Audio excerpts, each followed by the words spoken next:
riding the lobby of Blackstone Global Tower, buzzed with its usual Monday morning energy. Executives in tailored suits moved quickly between meetings. Assistants balanced laptops and coffee cups, and the reception desk handled an endless stream of visitors. In the middle of all the activity, Samuel Reed quietly pushed his janitor's cart across the polished marble floor.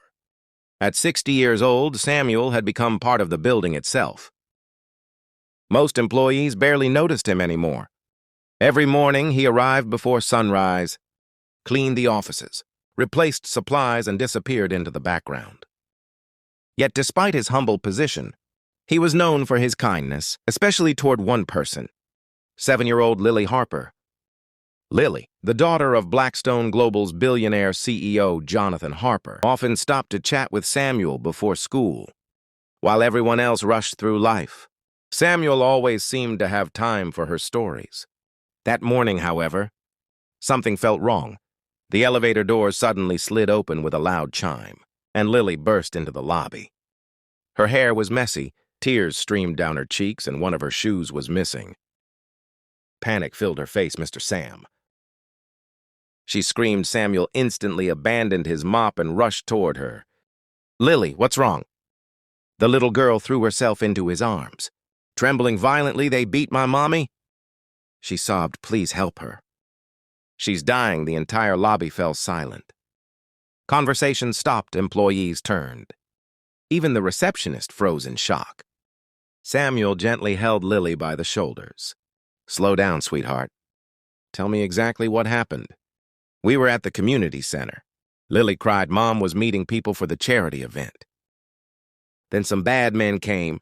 They started yelling and pushing everyone. Mommy told me to hide. I saw them hit her and she fell down." There's blood everywhere at that exact moment. Jonathan Harper emerged from a nearby conference room after finishing a board meeting.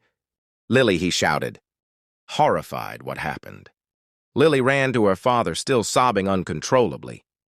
"Daddy, Mommy's hurt." Jonathan's face lost all color. "Where is she?" "The old community center on Jefferson Street." Jonathan immediately pulled out his phone. "Call 911, he ordered his assistant. "Send security teams now," as executives rushed to obey. Samuel quietly opened the small backpack he always kept beside his cleaning supplies. His expression had completely changed. The warm, gentle janitor now looked calm, focused, and intensely alert. Jonathan noticed immediately. "What are you doing, Sam?" Samuel zipped the backpack closed. "If what Lily says is true, your wife may not survive until the ambulance arrives." Jonathan stared at him. "How would you know that?" Samuel met his eyes steadily. "Because I've seen injuries like that before, without waiting for permission." Samuel headed toward the exit. Something about the old man's confidence made Jonathan follow. Without hesitation, 10 minutes later, they arrived at the abandoned community center. Chaos filled the building. Volunteers cried, overturned chairs littered the floor. And in the center of the room lay Victoria Harper, unconscious and pale with blood spreading beneath her. Jonathan rushed forward in terror. "Victoria," but Samuel reached her first. He dropped to his knees, quickly checking her pulse, examining her injuries with remarkable precision. Then, from his worn backpack, he pulled out professional medical equipment. Everyone stared in disbelief. No one expected a janitor to carry life-saving trauma gear, and no one was prepared for what Samuel Reed was about to reveal.